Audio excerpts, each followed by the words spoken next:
Hello, and welcome to the Coach's Corner, brought to you by the Endurance Lab, where the coaches from the lab recap the week and answer your questions from the forum. My name's Jason Flores, and today we're joined by Coach Taya Friested and Mitch Dingerman. I think Ian is on his way, but we will take a look, and we will send our best wishes to Coach Andrea Cohen. She is a bit under the weather, but should be on the mend quite quickly with all of her minerals, vitamins, and herbs. I'm sure she'll be back with us. Yes, herbs, right, Taya? So, all right. So, all right, we are going to jump straight in. Let me get over to my notes today, but good morning to everybody. I think I did hear Mitch sit down there, so he should be back with us too. Good morning, guys. There he is.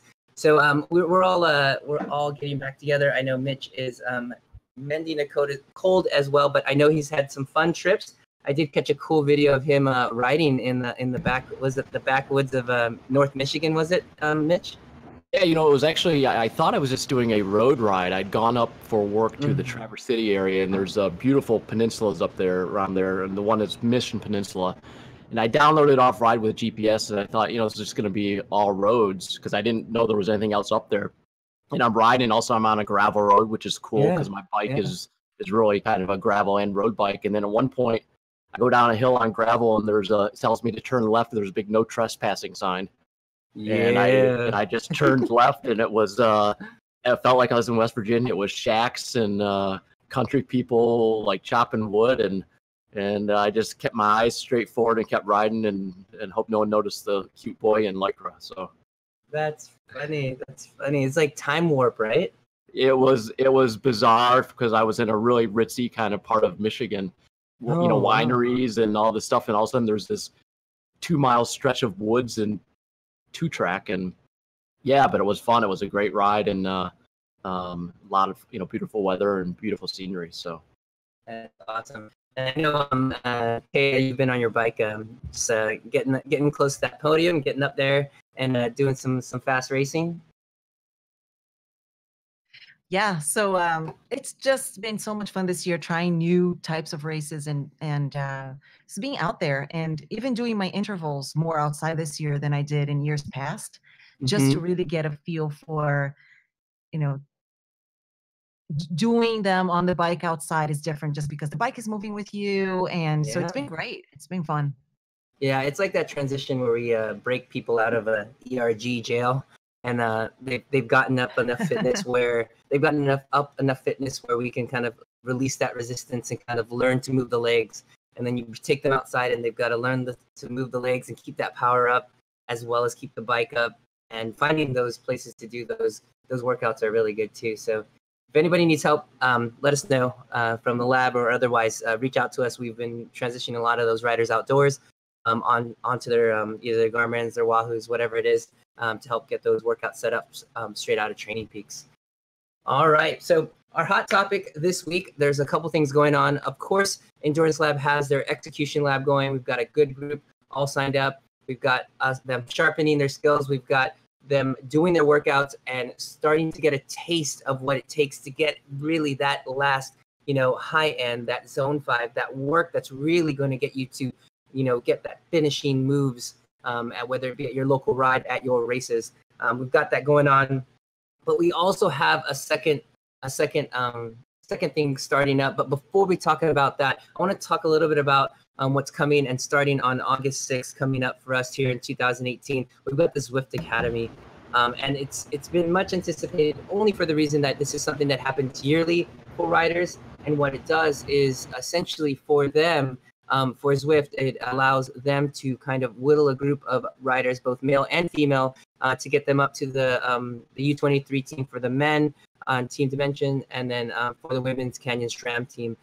So I guess just go quickly around thoughts about kind of what this means, not for those riders that are looking to be that 0.01% that are going to be up there, but just for everybody else, for our regular everyday Zwifter, kind of what is the Academy and what do we feel it is for them? for me, I feel like if you aren't on a plan, it's an opportunity to get onto a plan that will allow you to kind of see what a structured workout could sort of do for your system, for your training, and do it in a bigger group setting where people are all kind of talking about the same thing. But what are your guys' thoughts, Taya?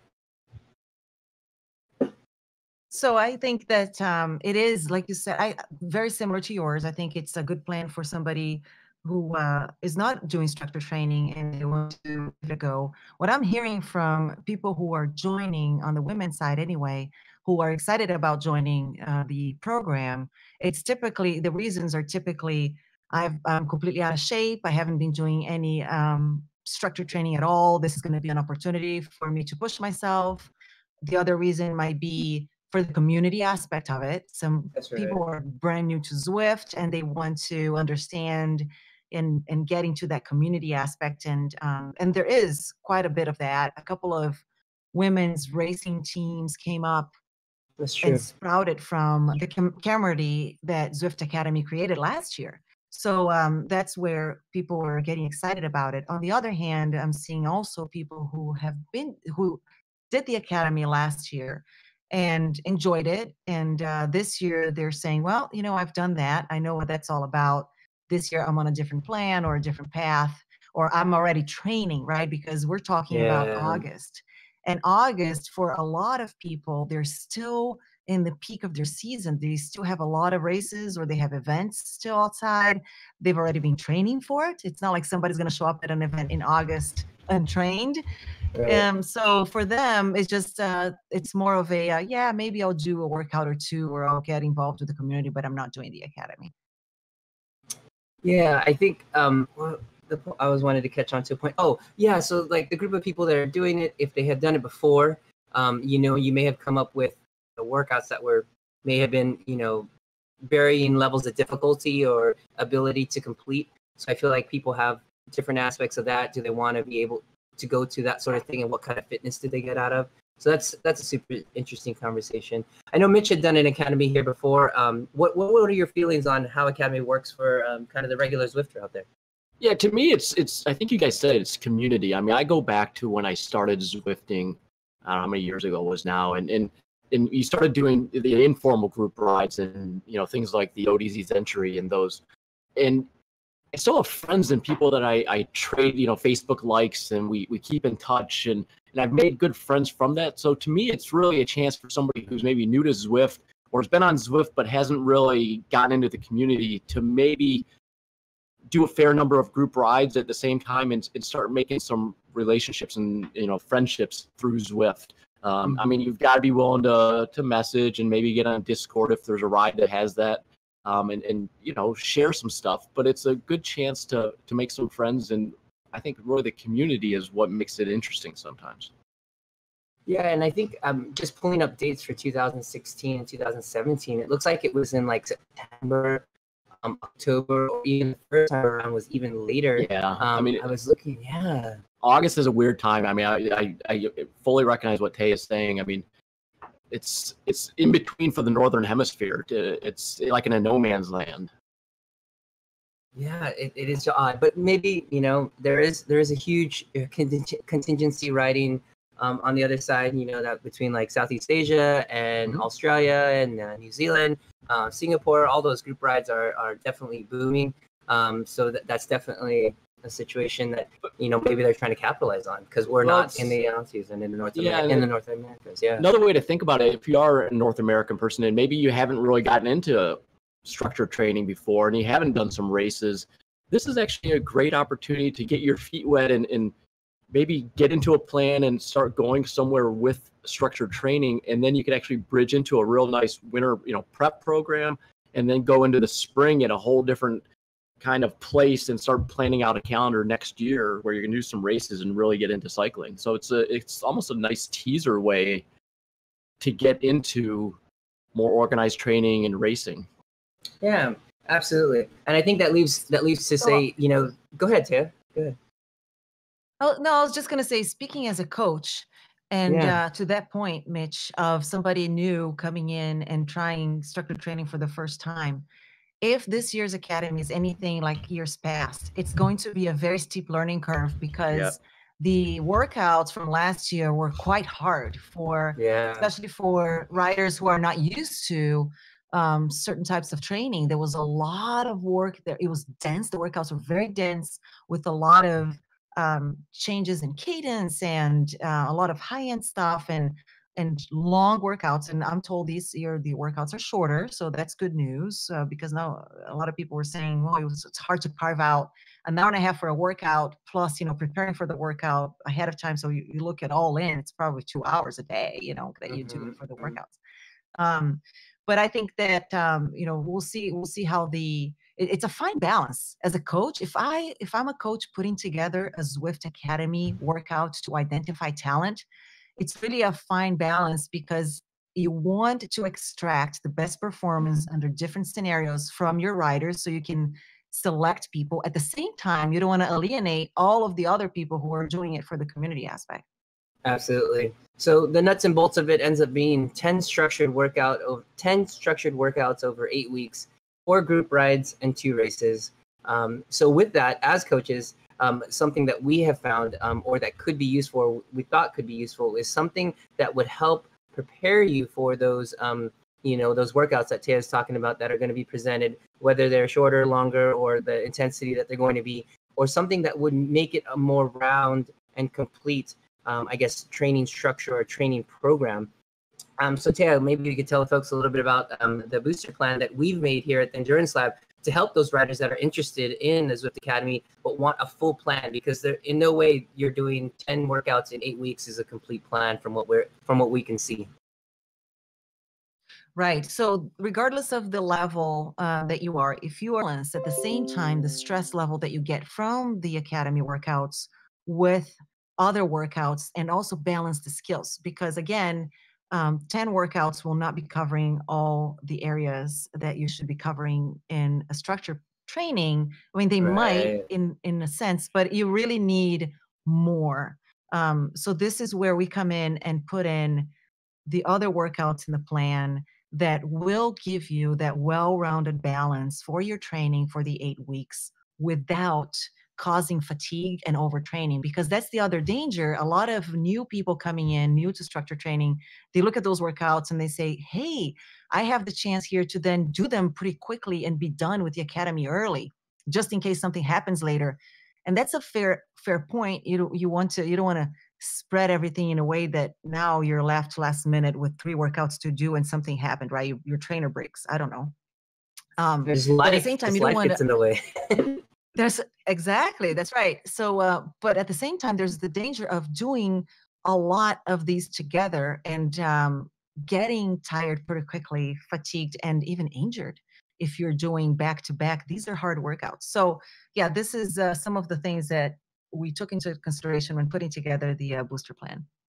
Yeah. And so essentially you're looking for a more leveled approach, kind of a more gradual approach to the whole 8 weeks, making sure you're getting fitness, not just only from this top end difficult workout on that end, but also balancing it out with everything else. A lot of times riders were either jumping into too many races because of their over enthusiasm, or they were getting into group rides that were not so much poorly led, but just the pace was just poorly managed, where it may be out of their zone, for riders. And I think it's important for people to work that top end, which is great. I think that's what the Academy is going to do. But I think oppositely, you need to make sure you work on that other end, which is that endurance, that tempo, that other side of things. You can't just ride in that middle zone and above the whole time. You're just going to get yourself burned out and tired. And that's what we're trying to, save people from in hopes to make it a better experience for them. So if you are interested in that, head over to endurancelab.fit. You could ping any of us for questions. You can also head over to the forum there at discuss.endurancelab.fit to kind of figure out what your plans are moving forward. So anything else about Academy? And we have, one last thing is we'll tell you, when to do the race and when to do the group rides and how to arrange the workouts so that you're fresh for the race as well. That's right. You are going to get access to us as coaches, as well as a group forum of all the people that are doing Zwift Academy booster. So if you are interested in that, let us know. Looking for some direction and kind of get this all sorted out. Speaking of looking for direction, I know Coach Mitch here is just getting back from a couple trips out for business. And we wanted to talk a little bit about kind of his plans moving forward.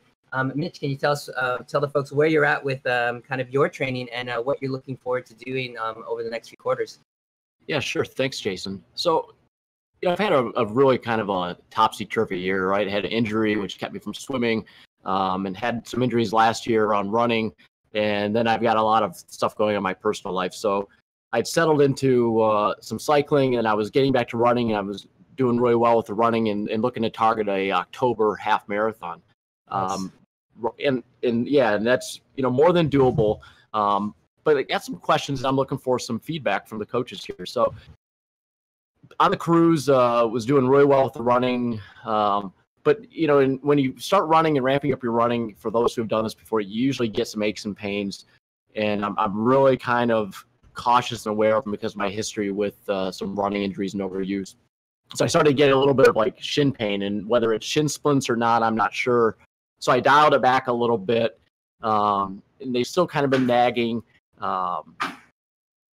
So what I'm looking for is thoughts on, I've got this year, what I'm looking to do is a half marathon, but then the question is that what I want to be is in a place to be doing more cycling and more running, and if I can get back to swimming triathlons next year. So the question I've got for the coaches here, and love any feedback from anyone who listens to this as well, as I go forward, if I'm still getting the overuse as I ramp up and get into the aches and pains, do we think it's better for me to kind of play it by ear on the half marathon and not really train hard for it, but just kind of look to complete it, or even maybe just, do a smaller portion of the race, like through a relay, and really focus on next year from the running, right? So do a lot of more easy runs and really don't ramp up the intensity and the volume until later in the winter or in the spring, and then focus on next year? Or should I just kind of see what happens and target the fall, and if I end up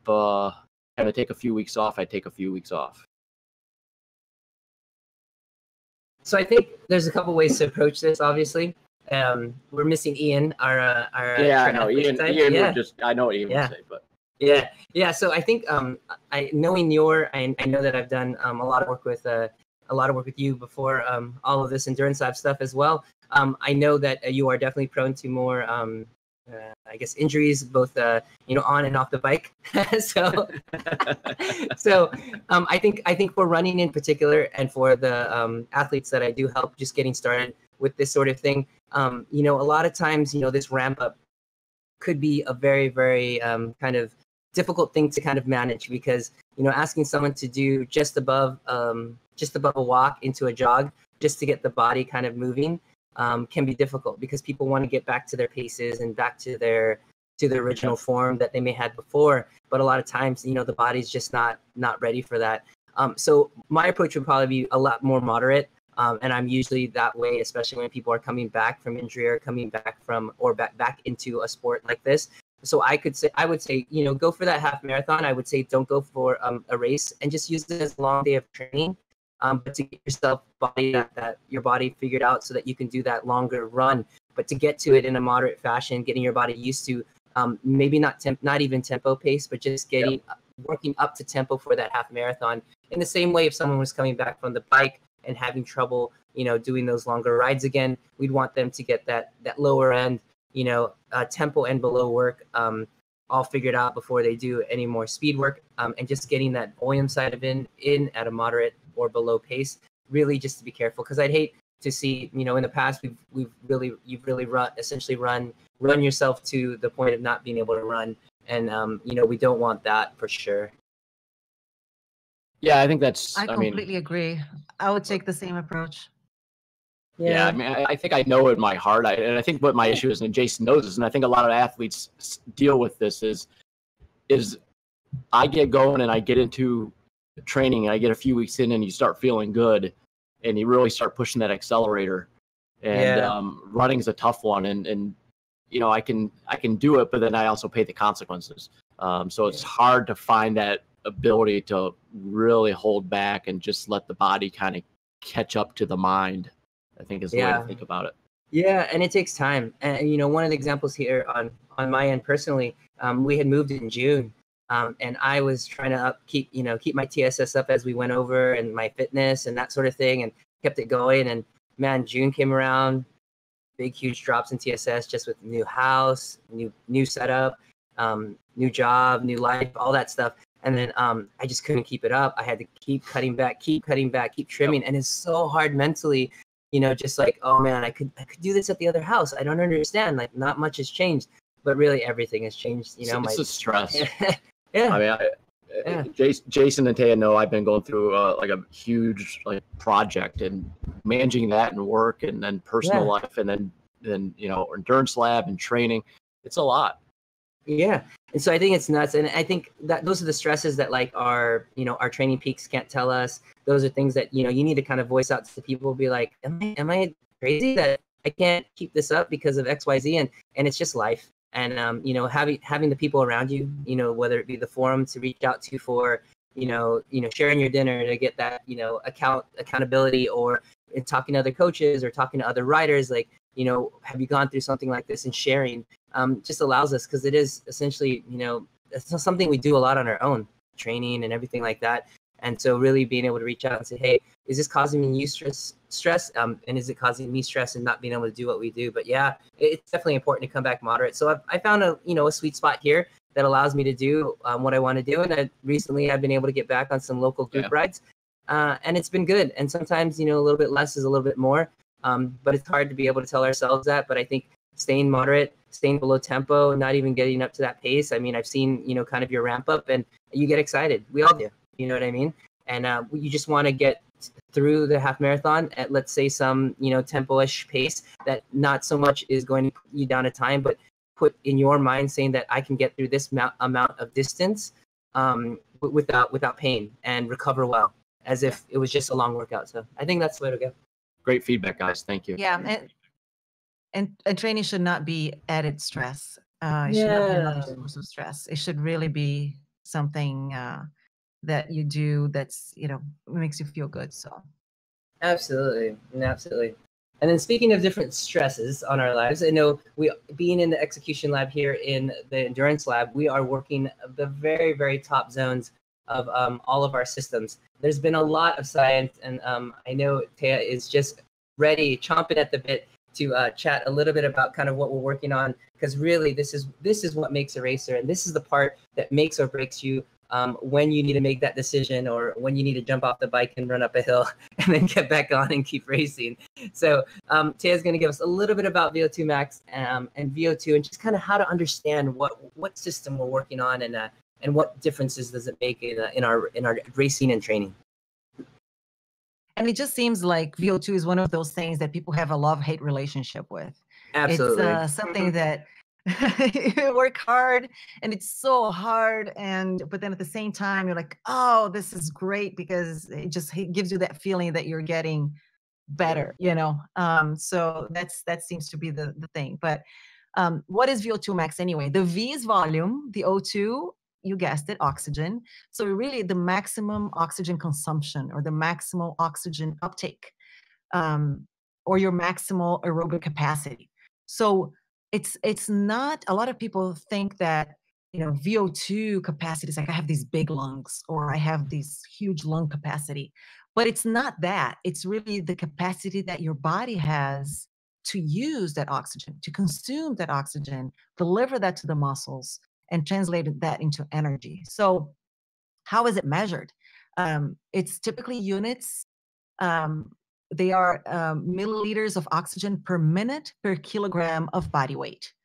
And when you see those, you might have seen people doing these tests with the mask, and that's how you get to see, to do the test in a laboratory. I even think there's a mask that you can use outside, and I would love to do, if I ever do a VO2 test, I want to do it outside, because it's that much more fun, right? With the mask, it would look funny though. But yeah, but it will, the other added bonus of doing a VO2 max testing is it will also measure your heart rate at the same time, so you will find out your maximum heart rate as well. So to give you an idea of measurements of VO2 max and what elite athletes or really the high end means, somebody like, the Greg LeMond is very often quoted for having VO2 max of 92.5 milliliters per minute per kilogram of body weight. Chris Froome, by comparison, is 85.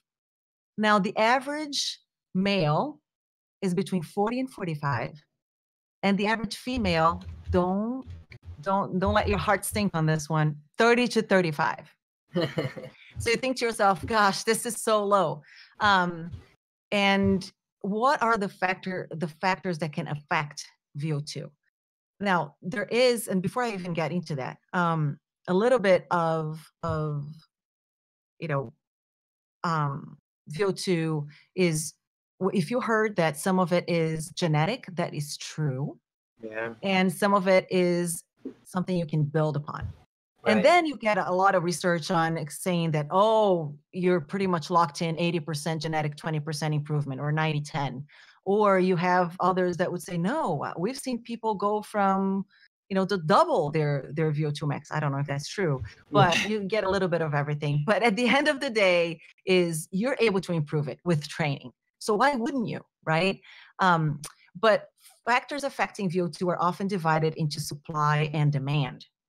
So supply is the transport of oxygen from the lungs to the mitochondria, including lung diffusion, stroke volume. So really getting that oxygen from the lungs and delivering where it needs to be. And the demand is the rate at which the mitochondria can reduce. Now, this is very technical. So let's say that you have your lungs, you get the oxygen in, it gets diffused to your body, it gets sent to the mitochondria, and then the mitochondria takes that and use that oxygen and basically translates that into energy and releases energy. So there's something called oxidative I can't even pronounce it, but it's a metabolic pathway. Thank you. It's the metabolic pathway in which cells will use the enzymes to oxidize nutrients, releasing energy and producing ATP. So if you have, your ATP, we refer very informally as your matches. How many matches do you have, right, to burn in a race, for example? So that's in a nutshell, I guess, how VO2 works. And you can really improve with training. And this is why we do it. And this is prime time that we're doing it. And there's a lot of talk about VO2 in our forums because we have that in our work. So one last thing, that a number of factors that might affect VO2, age is one of them. Sex, like we said, differences between men and women and how we utilize and oxygen. Fitness and training, changes in altitude can also affect that. And action of the ventilatory muscles. So this is, in a nutshell. If anyone has any more questions on VO2 and why we do it and how that can be beneficial, let us know in the forum. But we have been also hearing from our lab members that even though they used to hate it, they're learning to like it better and they're feeling a little bit better. So they can, because at the end of the day, you need to be able to do that top end. You can't just ride steady your whole life, right? You're going to need, there will be a situation where you're going to need that top end. Yeah. And I think it's key. I think if you remember, Mitch, back in those days with OD Zwifters before Endurance Lab, we used to do, was it 445, 335, 555? Those are all steady state at VO2 max, 110, 115%. Being able to do those times, the thing about it is there's a zone, it's above threshold, but below all out where you're just completely depleting yourself, like anaerobic, like just full sprints. And it's this VO2 max zone. And what Taya's speaking to is being the repeatability of being able to come into this zone and stay in this zone for longer periods.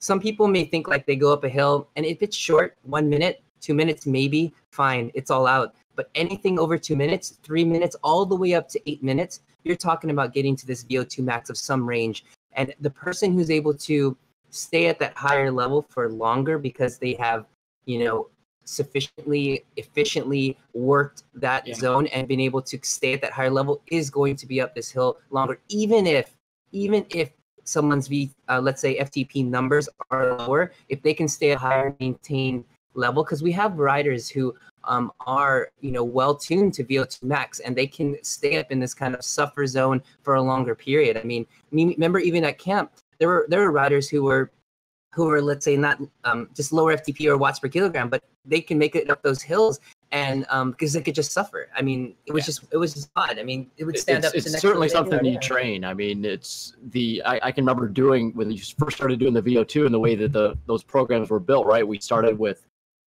less time and less repetitions, and we kept building repetitions and time, and you certainly can train it. You can, you know, surprise yourself. When you started, you're thinking there's no way I'm doing this at the end, and you do it, and especially if you're in a group and you've got people motivating you. But yeah, it's certainly something that you need to train, and it's something that you can improve on. Yeah, and race wise, to speak to kind of numbers and things like that.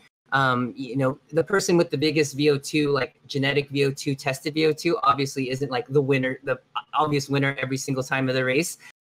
It's really about utilizing those tools, just like we talk about everything else, having that toolbox, having that Swiss Army knife to be able to use what you need to use for your race, for the type of rider you are, all of those things, to put that together, and really having someone to kind of help you to find that way. But really, VO2 max is just a place that you need to understand and how you can get to it and use it, because you want to be able to get to this zone, come back to tempo, get back up to VO2, come back to tempo, really kind of be able to play with the zones and understand that. So super important in that sense. But great presentation on kind of what it is and kind of a better understanding of the science of this all. Okay, so speaking of also training, you know, another big topic that we hear about, or a lot of us use and don't really maybe understand kind of the consequence it has, is music. And, you know, I listen to kind of the things that I love, and kind of that really fire me up. And I've got my channels. And I know, you know, Mitch is a big music guy. On his streams, he's got really rocking music. But everybody's a little bit different. So Mitch has got a little bit about kind of how music has that impact on training. And there's been plenty of science, obviously, about how it can help productivity and other things. But we've got a little bit of a chat here. We could talk about kind of what we feel, how it affects each of us, as well as kind of what Mitch has got here about, you know, other parts of training. Yeah, Jason's right. I mean, I'm a huge rock fan. I used to stream rides with concert videos. Mm-hmm. You know, and I've always used music, certainly in my run races, never in a cycling race, because it's just not really allowed. And I am a really have strong feelings on people listening to music while they're riding outdoors. But we all know, and we all, I think, use music at certain times in our training. And I think we all get that there's some kind of a benefit going on, but maybe we've never really thought about how or why. So I just started poking around a little bit, and you know, there's some studies that were trying to show that music did more than, like, it actually had some kind of, like, you know, magic effect. But really, when you get down to it, what it does is it's really more about, like, the arousal systems in the body and the motivational systems and psychological things that go on, that we, you know, it's just like, you know, you love music, right? And it's got a positive effect on your psyche, and really that bleeds over into our athletic things. But what Training Peaks did was they did some research, and they did a study, and they found that there's kind of 3 areas where music is important for us in endurance sports or in cycling and running. They found areas like before your workout or before your race, during, and then actually after. And I actually think after is the most compelling, because I never would have thought of this.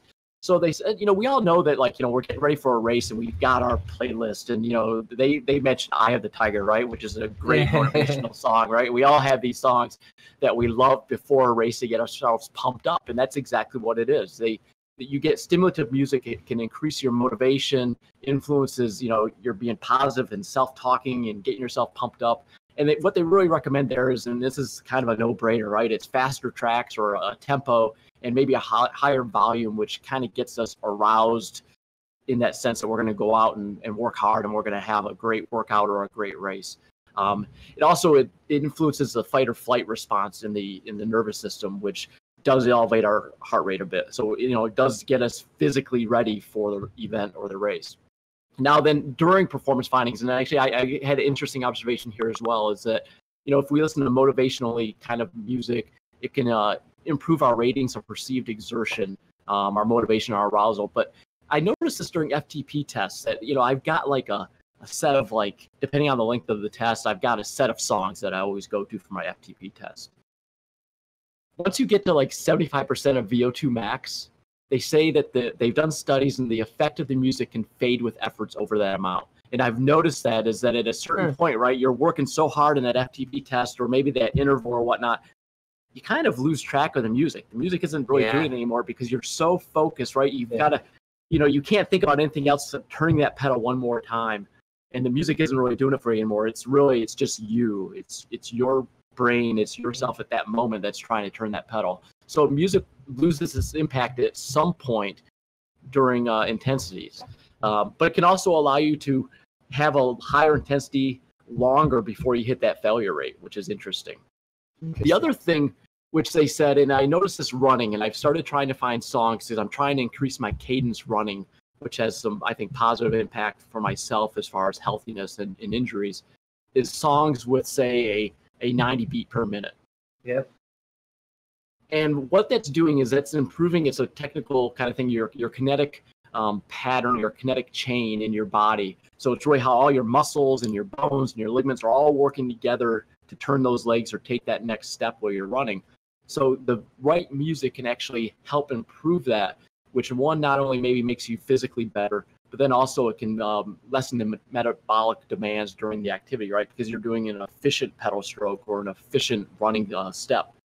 So finding music that kind of fits that cadence or that activity, that moment, can be really beneficial as well. The last thing, which was, I think, most fascinating for me, was the post-performance findings. So they've shown that overall time till recovery decreases with musical stimulus. So slower music tracks influence the slower heart rate and lowered blood pressure after exercise. And also sedative music affects the RPE during active and static recovery. So really, if you've got like a long recovery interval, maybe switching that playlist to something a little more calm can actually help bring your body back down and help you recover a little better. And then after, if you're listening to kind of chill music through the day, it might have an impact on your body recovering, which I think is the most fascinating part out of what I've read. Yeah, I think that the post-workout stuff, definitely, that kind of almost bridges over to the productivity side of things. I secretly play productivity music over the channel at both my offices, and I like to think that it helps my staff stay awake. I think it's really odd because it's not music that they know, but it's really calm and it's really relaxing. But it's not like sleepy relaxing.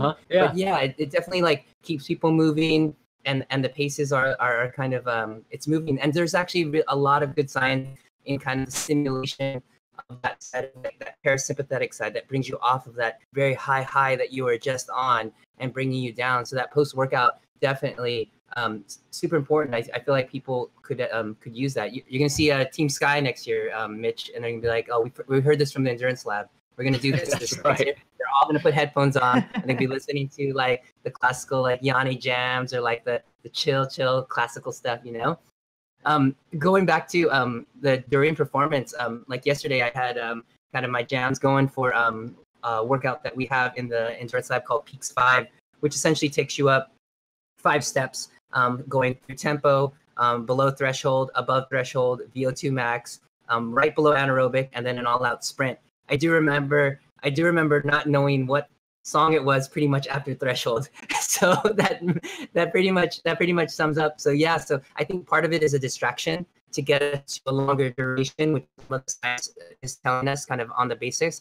But having that there for when you are kind of getting past that threshold, and really that threshold is where we want our riders to get, because there's that middle gray zone that you need to work to get kind of your aerobic system going, that sweet spot and that sort of thing. But after that, when you need to work the ends essentially to make yourself faster to get to that zone 5 that we're talking about today, or work that very bottom end of below tempo, you really need that motivation. And that's where this music can come in.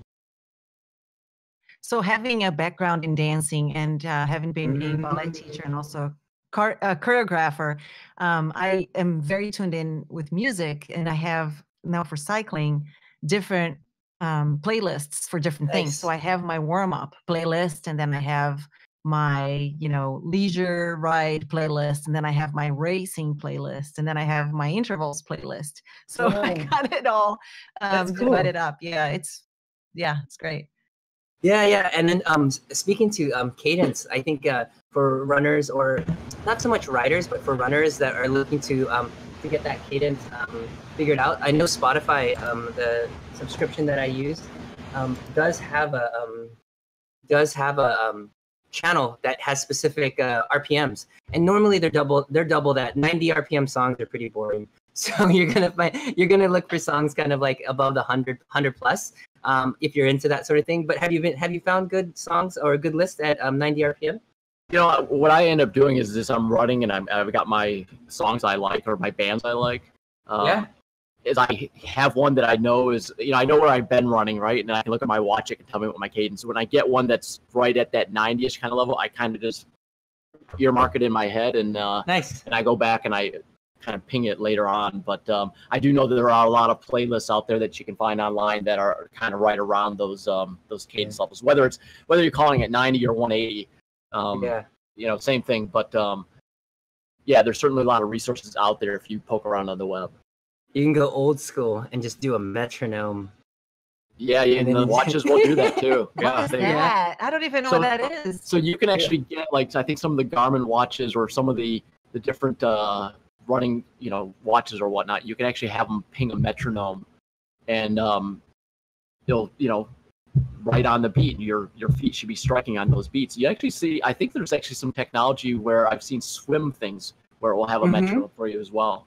Yeah. So essentially, like it's a beat. Yeah, so it's essentially a beat that you run to. So whether it be from your phone or your watch, it'll just tick at 90 beats per minute. So tick, tick, tick, tick, tick, tick, tick, and then you just know that that's the pace that you should be running. The problem is that most runners, just like riders, will run at a very low cadence. The problem with a low cadence in running is you get a lot of heel striking. Problem with a lot of heel striking is there's a lot of force that gets transferred up to your knee and up to your hip, where it could definitely do a lot of damage. So people want to overstride or a very long step, and essentially that's translates to a lower cadence, and because they feel like they want to go far, but really the pacing, the cadence is the same. The amount you cover and how quickly you take the steps at 90 cadence is how far you move, but you still take a step, on the 90 cadence in running. In that respect, and how far you lean forward, and how far you travel is how many steps you take versus how long your stride is, because we all have a natural stride. Any more or any less is not going to be efficient, but that stride needs to be kind of at that natural kind of 80 to 95-ish cadence. It'll put you into that natural stride, just like a 90 cadence is a very 85 again to 95 is a very natural movement for the bodies on the bikes.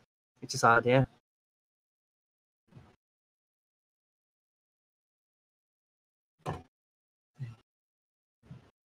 So great topic with the music, and absolutely, fascinating with how, with post-workout and that sort of thing, can definitely affect kind of our mentality towards these workouts. So let's see. We're headed straight into what our lab riders are doing this week. It's actually our first week in the execution lab. So this is a lot of first taste of riders in exactly what we're talking about here in the VO2 Max training. So we've got a couple workouts here. I'll let Taya bring it through. I've been talking a little bit about Peaks 5. She's got the other 3 workouts that the lab riders are doing. And if you're interested in this sort of thing, we'll give you some links here at the end. So Taya, what skills are we working on inside the lab for those that are in the execution lab this week? So we started the week working with pacelining and managing a climb. So getting, when you do the workout in the front of the group and then you slide back, but you still keep the power on the pedals, how to work those zones. Also in the context of going fast in the flat road or going a little bit slower, but more powerful in a climb. We worked on skills and torque, which is something that we've been baking into different workouts in past labs, but in this lab, we're bringing it in and making it a whole workout out of it, which is really developing that torque, challenging the riders to change between high and low cadence very quickly. Then we, of course, had our VO2 this week, working on 1-minute intervals of VO2 repeatedly.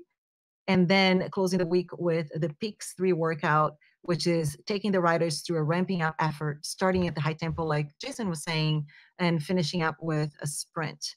Yeah. So that was what we worked on this week. Yeah, it's a great roundup of things, between peaks and pacelining, really kind of understanding. A lot of times people just get on the gas until they can't, and then they just hang on, and then they recover, and then they get on the gas, and really getting yourself to zones to be able to have repeatable efforts is going to get you further along in those rides. And these are the zones that you'll know that you can ride in, and you'll find yourself, and you'll find those groups that you can ride with when you're outdoors, being able to get into these zones, and you'll be comfortable, or you'll be with that group and you'll be able to dictate the pace because you have that strength and have that ability to dial it in. As far as strength side of the lab, we're doing just a lot of maintenance work. So we're talking, doing a lot of the stretching for cyclists on that end, and making sure that you're keeping yourself kind of focused on the core, keeping yourself healthy on the days that you're off of the bike, and that sort of thing. So making sure you keep that in. And I know on multisport, from what I understand from Ian, they on that side of the lab, they're doing more of a half Ironman focus. So he'll be back next week to tell us a little bit about kind of where we're at and workouts and programs that we're doing there. So as far as the coming weeks, this is an 8-week program, so we are in week 1, and so definitely got a lot of riding to do left in this execution lab. And again, if you want to know more about this, head over to endurancelab.fit. I know looks like we had a couple notes here for Lab Rat of the Week. We haven't had one in a bit. I know we had talked a little bit before the podcast about the Lab Whisperer here, really getting into the workouts of this first week. But Taya, was there anyone else that stood out for you this week? Well, it was not this week, but I learned about her ride this week, which Hannah Wood, who was also in the prior lab, and she did the Prudential Ride London this year. That's right. Which had absolutely awful weather. Yes. It was windy. It was raining. It was miserable. And but it was London. First long ride. It was London. Right? It was London, right? So, but this was her longest ride, and she had so many setbacks in the past couple of weeks with some unfortunate events that left her injured, but she stuck to the training that she could do despite her injuries, and she went out there and she completed the event. And she was in pain because she still has the lingering injury, but she went out there and she completed. Hannah, kudos to you. You did it, and it can only get better from here. Absolutely. No, it can. And the road to recovery, especially after something like that, you're just fired up. You're ready to go. You're ready to move to California where it's sunny all the time. But yeah, absolutely. And I know our other rider that really jumped in kind of heads on into the execution lab was Linda. What was your last name, Taya? You had it earlier. Brocado, yes, absolutely. Jumping in, got a couple photos of her from the Instagram. Awesome work. I know she's just deflated there. If you have an Instagram account, definitely check us out at theendurancelab.com. I'm sorry, at the Endurance Lab on Instagram. Also, I guess one noteworthy rider who is a new rider to Endurance Lab is Megan Henry. I was going to say Henry Megan, but that's not right because that's her Instagram handle. But it's Megan Henry, who just actually won the state championships in Spokane, Washington. Justin will be happy that I said that right. So amazing work, and we look forward to working with her in the Endurance Lab. And she is definitely on her way up as far as a rider in the Pacific Northwest. Oh, and I'll go back to Linda for a second when we're talking about music and the effect of music. Not only she has the music, she's got the lights going too. The lights. Oh, I'm gonna have to step up my game now. Awesome. Yeah. Wow. It changes with the rhythm of the music. So really? It's like a fun disco experience. Yeah. I'll work on this. I did hear about that. I think it's it's the Philips Hue system, man. So after they finish upstairs, Mitch, you guys start working on the basement. I do have a new desk that's going to get moved down here from So my pain cave is gonna get upgraded. So Yeah. You maybe use a tripod instead of the ladder that we use for the camera. I may have a desk for it. We'll see. I still like my old school wooden ladder, but Oh, I'm not nice. sure where that is anymore. It's gone. That's funny. All right. We've got a great chat today. We talked a lot about all different kinds of things, talking about the Zwift Academy, the Zwift Academy booster that we have going on with Endurance Lab, pretty much what we're going to do with Mitch here in the coming quarters and getting him back to running health, a really deep dive into the VO2 Max world and kind of what you need to know, kind of the science behind it and why it's important. A little bit about the genetics behind it. And of course, we talked about music, how it affects our workouts. So find those playlists, find out what the secret playlist Taya is doing to get as fast as she's getting on less work this year than ever. And definitely find out more about the Endurance Lab at endurancelab.fit. So again, anything else from the coaches here as we wrap up? Everyone have a good weekend. Yeah, absolutely. So from us, thank you for joining us today here in the Coach's Corner. And if it's your first time listening and would like to hear more about us and the content of the Endurance Lab, head over to your favorite podcast app, search the Endurance Lab, or head to YouTube and search the same and click subscribe. For more information on when the next lab is or how to join in on the Academy Booster, head over to endurancelab.fit and learn where you can join us to train smart, to learn more, and get results. We'll see everybody next week. We are clear.